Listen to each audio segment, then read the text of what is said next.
Bom dia, queridos alunos da Escola Mestre Jesus, turma do 9º ano. Aqui é o professor Newton e vamos lá dar continuidade ao nosso conteúdo. Na última aula, começamos a falar sobre o populismo no Brasil, falamos do governo do Dutra, né? Eurico Gaspar Dutra, que inclusive foi no governo dele que nós ganhamos a Copa de 50, tá? Hoje vamos falar do Vargas, Getúlio Vargas, nesse novo modelo, dessa vez chegando à presidência a partir do voto popular, da forma mais democrática possível.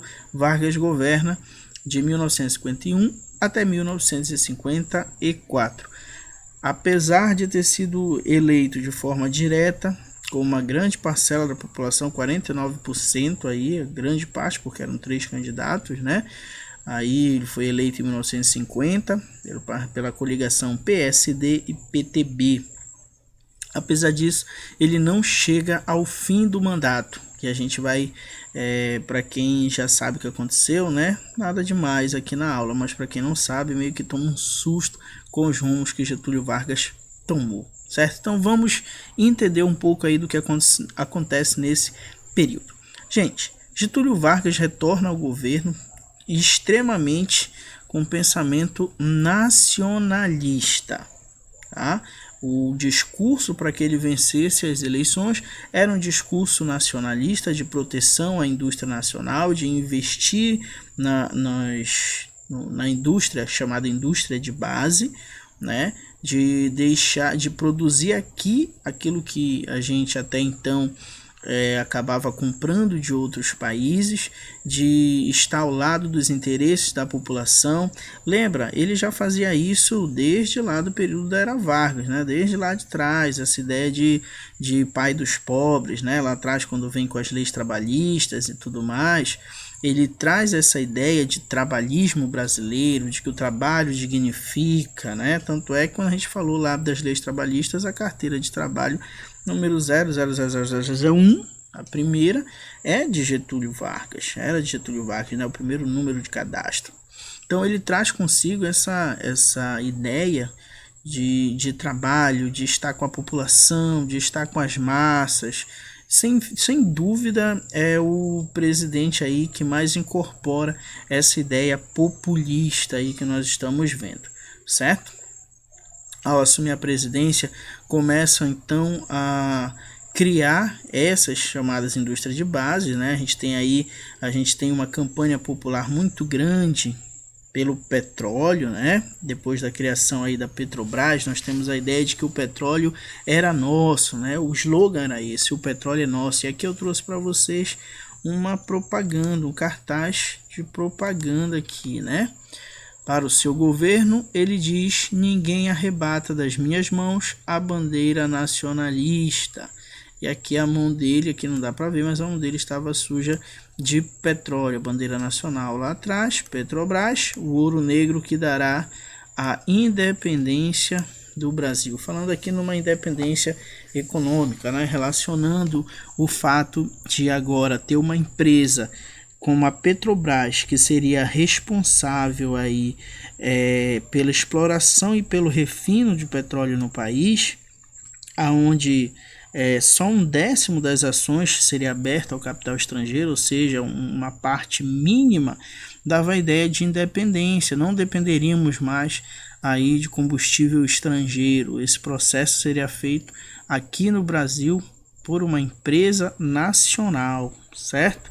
Não para por aí na Petrobras não, tá? A gente tem aí ele dando um grande investimento para a expansão da Companhia Siderúrgica Nacional, a criação da Companhia Vale do Rio Doce, uma mineradora, hoje já foi privatizada, tá? Mas era uma empresa estatal também, a Eletrobras e o BNDES, né? Que era o órgão aí que tinha a função de financiar programa de crescimento e de modernização da infraestrutura do país.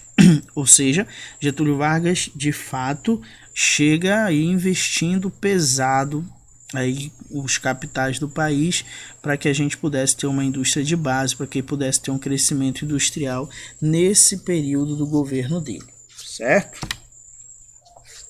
Nesse período a gente começa a ter uma certa divisão da sociedade, uma certa divisão ideológica sobre como deveria ser a participação estrangeira nessas novas empresas, como deveria ser a política nacional em relação ao capital estrangeiro. E aí a gente tem, de um lado, os chamados nacionalistas e do outro, os chamados entreguistas. Lembrando que eles são chamados integristas pelos nacionalistas que não concordam com o pensamento deles, né? Porque diziam que eles queriam entregar aí, as riquezas do Brasil para o capital estrangeiro. Então vamos entender primeiro a ideologia aí dos nacionalistas, tá? Esses nacionalistas aí, gente, segundo eles, o Estado deveria intervir na economia, investindo em áreas estratégicas, que era o que até então Getúlio Vargas vinha fazendo. Então a gente pode dizer com toda certeza que os nacionalistas eles são adeptos do posicionamento político de Getúlio Vargas, tá? Tanto é que eles acreditavam nisso, né? O Estado deve intervir na economia, investindo em áreas estratégicas como petróleo, siderúrgica, transporte. Para eles, deveria ter uma limitação e controle da entrada de capital estrangeiro. Não dá para ser igual o Dutra fez, abrir o país para o capital estrangeiro, abrir o país para empresas estrangeiras, não. Precisa ter um controle desse capital estrangeiro. Ele precisa ser limitado, precisa ter um nível, uma base aí, como foi feito com a Petrobras, apenas 10% seria destinado ao capital estrangeiro, a maior parte seria de capital nacional, então deve existir esse limite. Agora eu quero que vocês pensem o seguinte, ó. Lembra que a doutrina Truman, a ideia é influenciar esses países, certo? Pois é, então quanto mais os Estados Unidos conseguem emprestar, conseguem investir em determinado país, teoricamente mais atrelado aos Estados Unidos aquele país está. Então digamos que para os Estados Unidos a ideia dos nacionalistas, a ideia de Getúlio Vargas, ela não é muito boa para o interesse norte-americano. Para eles o bom seria a ideia dos chamados entreguistas, né? Para eles a economia deveria caminhar sem interferência do Estado, é o liberalismo puro aqui. Tá? E para eles o capital estrangeiro seria aí condição para o progresso do Brasil. Ou seja, os entreguistas não viam um grande desenvolvimento do país sem ser baseado no capital estrangeiro. Tá? Então, para eles, o desenvolvimento só seria possível a partir dessa intervenção aí desse capital. Certo? Vamos lá. Oposição ao governo de Vargas. Gente, com as medidas de Getúlio Vargas, com essa ideia dele nacionalista, a gente tem aí um grande desenvolvimento econômico, porém a popularidade dele passa a diminuir, digamos assim, né? Tendo em vista aí que ele começa a intervir na economia, começa aí a defender os interesses nacionais, cresce também aí a insatisfação de alguns setores, tá? Por exemplo, a elite olha para Getúlio Vargas com desconfiança, porque a elite está atrelada à ideia dos entreguistas, tá? Então a elite começa a olhar para Getúlio Vargas com desconfiança. E uma parte dos trabalhadores também. Mas como assim, né? Por que os trabalhadores também uma parte vão aí estar se tornando oposição a Getúlio Vargas? Gente, os operários eles vão reclamar da inflação gerada nesse período. Inflação essa que desvalorizava o salário deles. O que eles conseguiam comprar com um mês, no outro mês já não dava o dinheiro mais. Então eles queriam reajustes salariais, e esses reajustes não vinham. Então nós vamos ter aí muitas reivindicações sendo feitas. Por exemplo, a gente vai ter a greve geral em São Paulo em 1953, onde você tem a maior paralisação até então feita no país, que foi no mandato de Getúlio Vargas. A reivindicação deles aí era para um aumento de 60% do salário, além da revogação de uma lei que foi aprovada em 1946, que meio que tornava as greves ilegais. Então eles queriam basicamente essas duas coisas. Então Getúlio Vargas demite o seu ministro do Trabalho e chama um outro, João Goulart, que nós falamos lá na frente sobre ele, e depois se torna um presidente, né? Chama o João Goulart do PTB para assumir. E aí o João Goulart ele vai tomar algumas medidas, né? Com o objetivo aí de resolver a greve, vai atender reivindicações e vai também ser muito criticado pela elite por atender essas reivindicações dos trabalhadores. A gente tem aqui no Brasil, no caso, gente, uma grande disputa ideológica entre elite e trabalhadores, tá? Então vão pressionar tanto que Getúlio Vargas vai demitir o João Goulart também. E no dia 1º de maio, Getúlio Vargas chuta o balde, anuncia um aumento de 100% do salário mínimo. Aí que a elite fica enlouquecida, os donos das indústrias ficam loucos da vida, tem que tirar esse cara daí, pelo amor de Deus, não tem condições. Assim pensava a elite, né? Porém, a população, os trabalhadores, já aqueles trabalhadores que eram oposição pela questão da inflação e tudo mais, com aumento de salarial de 100%, essa parcela meio que vai se acalmar, né? A elite é que vai ficar fervorosa, tá? Para piorar a situação no governo do Vargas, acontece o atentado da Rua Toneleiro. Que foi isso aí, gente?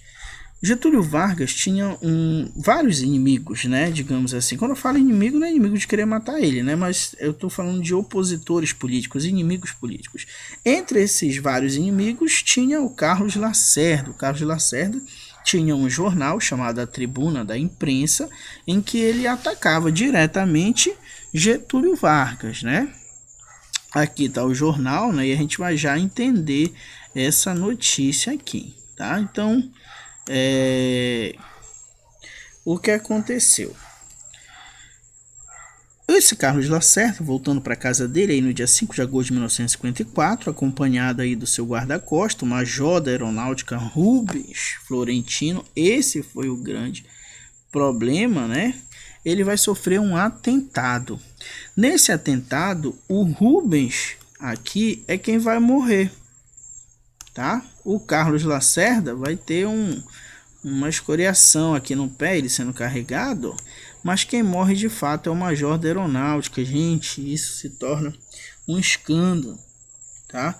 Depois prendem o camarada que deu os disparos e ele vai dizer que quem deu a ordem, quem foi o mandante, teria sido Gregório Fortunato. Cara, Gregório Fortunato era um homem de confiança do Getúlio Vargas.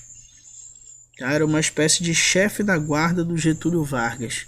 E aí, obviamente, vão ligar o atentado ao Lacerda à figura de Getúlio Vargas. E aí, o exército, né, a ala militar, tira o apoio de Getúlio Vargas.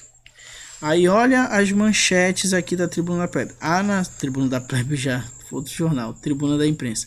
A nação, meu Deus, Tribuna da Plebe é um cargo romano, é um órgão político romano, disfarça. A nação exige os nomes dos assassinos. Aí olha, sangue de um inocente, elemento da guarda pessoal de Vargas, os assassinos fugiram, ou seja, montaram todo o esquema aqui, né? Para que Getúlio Vargas fosse relacionado ao atentado contra o Carlos Lacerda.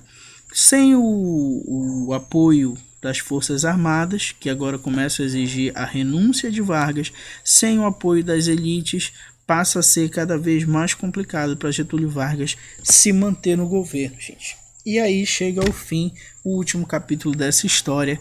Tá? Acontece no dia 24 de agosto de 1954, quando Vargas comete suicídio. Galera, Vargas desiste da presidência. Tá?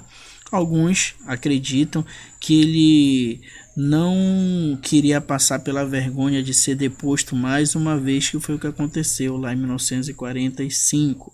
Ele deixou uma carta-testamento acusando a oposição pela sua morte. Ele dizia que forças terríveis, externas e internas, não queriam basicamente o desenvolvimento do país. E isso, gente, para muitos historiadores foi o maior golpe político que Vargas poderia ter dado. Por quê? Porque a morte dele, gente, vai gerar uma comoção popular nunca antes vista. Essa foto aqui, gente, são de manifestações, meio que funeral, manifestação dele. Olha, isso aqui é um mar de gente, cara. Mais do que no Sírio. E aí, por que um golpe seria um golpe político de Vargas? Porque os militares que haviam, no caso, ameaçado, dito, olha, ou você sai ou então a gente vai te tirar, a gente vai te depor à força e a gente vai assumir o governo. Eles foi tanta comoção, tanta pressão que eles preferiram, não conseguiram alcançar o poder nesse momento, tá? Os opositores de Vargas não conseguiam se articular, tamanha era a pressão popular. A gente tem aí os jornais que eram oposição ao Getúlio Vargas, a embaixada dos Estados Unidos, elas vão ser depredadas. Os adversários políticos dele precisaram sumir durante um tempo, durante todo esse período de comoção pela morte do Getúlio Vargas, certo? Então ele meio que talvez se ele não tivesse cometido suicídio, a gente não trabalha com possibilidade de história, a gente trabalha com fato, né? É só um posicionamento.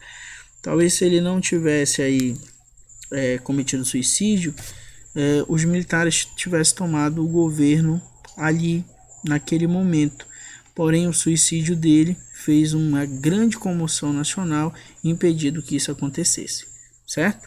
Fica para vocês aí, exercício página 25 e 26. Fiquem com Deus e até a próxima.